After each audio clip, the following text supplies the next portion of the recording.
Welcome, everybody, to this edition of Attention Talk Video. I'm your host, ADHD and Attention Coach, Jeff Copper. I'm here today to talk to you about ADHD and thinking. Now, what is thinking?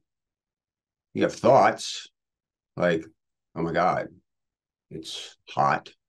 You have emotional thoughts like, I hate him. You have daydreaming thoughts where random things come in your mind and you notice them and they float along. When I'm working with people with ADHD, I help them try to understand is that the challenge of ADHD is thinking towards a goal, basically problem solving, and more specifically, problem solving inside your head. Now, with that being said, ADHD is an executive functioning impairment. Working memory is a part of executive function. Working memory is what we use to problem solve inside our head.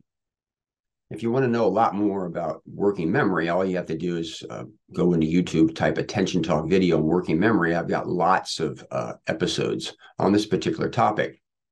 But what I want to bring to your attention is sometimes we get really confused emotionally in terms of what we're trying to problem solve.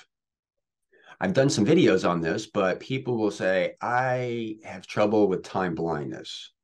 Well, part of working memory is visual imagery. It's the ability to see the future. It's the ability to think inside your head about all the little things that need to get done in order to do something or get somewhere and account for them. It's a thinking issue. You call it a time management issue, but underlying it's thinking.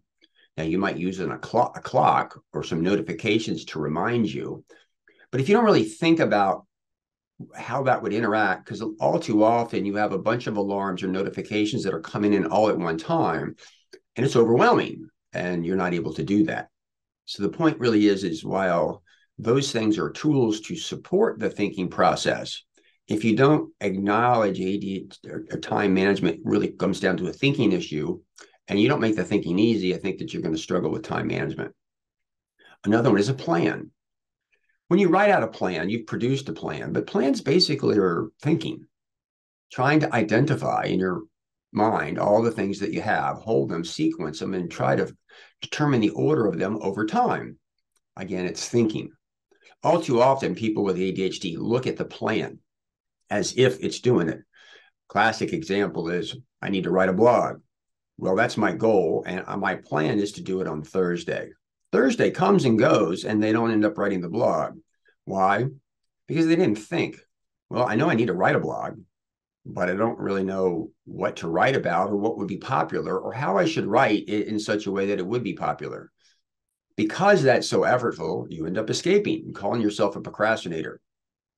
My point in this video is that if you understand ADHD as an executive functioning impairment, visibly, it looks like you have focus problems, and you kind of do, but the root cause of the problem is more about thinking than most people realize.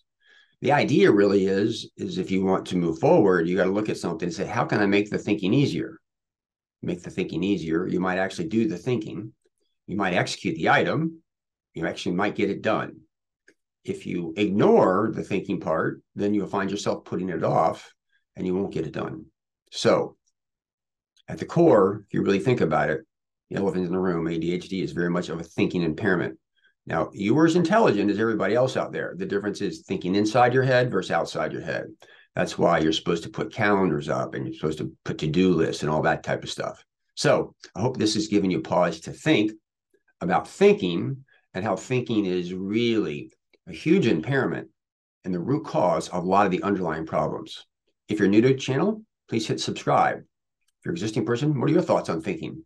Have you noticed that you escape thinking, particularly difficult thinking when it's uncomfortable? We do what we do for you. So if you're so inclined, we certainly appreciate a contribution by hitting our thanks button. With that, we hope you've enjoyed this edition of Attention Talk Video. Take care.